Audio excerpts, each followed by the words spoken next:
Jason Rosenbaum from St. Louis Public Radio is here to help us get our head around, 200 pages or so, the commission report. More or less. It's a digital report. They say it's digital so it can't collect dust. I think that's a joke we've heard a few times at the commission meetings. Well, that's the first time I've heard it, and I think it's hilarious.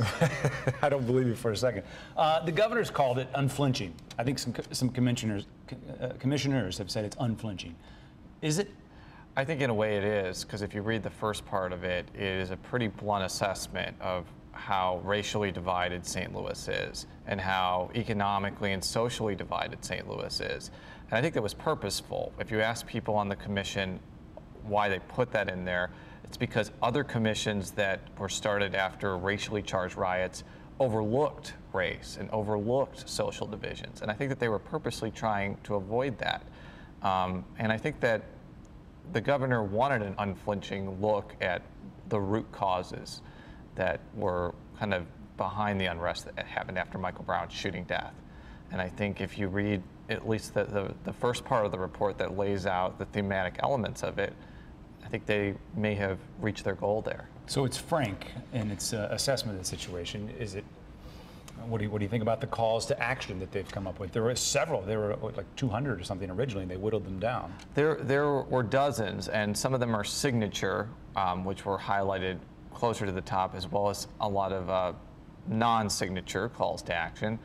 Many of them, I think, can be done without legislative action, especially the education and healthcare related recommendations. A lot of them could be done by like nonprofit organizations or individual schools or individual police departments, even when you're talking about law enforcement. But when you're talking about things that are going to stretch across multiple jurisdictions or even across the whole state, it will need the legislature. And as was kind of mentioned in the beginning segment, the legislature has been slow to act on law enforcement overhauls since Michael Brown's death. I was going to say last year, but this past session, they did pass a multifaceted municipal courts bill, but there were many other law enforcement related bills that passed in other states, such as body camera regulations, use of force database, even changing the use of force law that was declared unconstitutional a long time ago.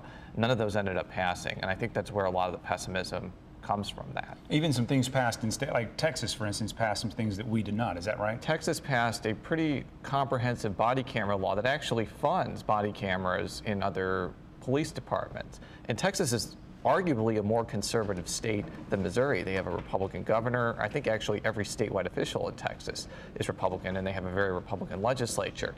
So I think that people point to situations like that, as well as states like Colorado, which is kind of purplish, also passing a lot of things, and comparing to what happened in Missouri this year, and the results kind of speak for themselves. So I think that's why there is a little bit of pessimism, because they saw what happened this year in the legislature. And while they didn't do nothing, because the municipal court overhaul is a big deal, a lot of the things that are in this report didn't end up passing. Will it be any different next session? I think that remains to be seen. Some of the things that didn't pass were worked on. The legislature did work on body camera regulations. They did work on use of force. They didn't work on every aspect of the law enforcement related things. But I think the fact that they worked on it gives them a place to start next year. Some of the other things in the report, such as Medicaid expansion or a $15 an hour minimum wage, that's going to be a lot harder to get through a Republican-controlled legislature. And it may either require a major shift in the composition of the legislature or doing it by a statewide initiative in the case of the minimum wage. What about the things you said that won't require the legislature? Who's going to oversee that? Who's going to make sure those things get done? Well, the commission sunsets after December 31st, but they are looking for an organization that is going to oversee some of the efforts to implement some of these ideas.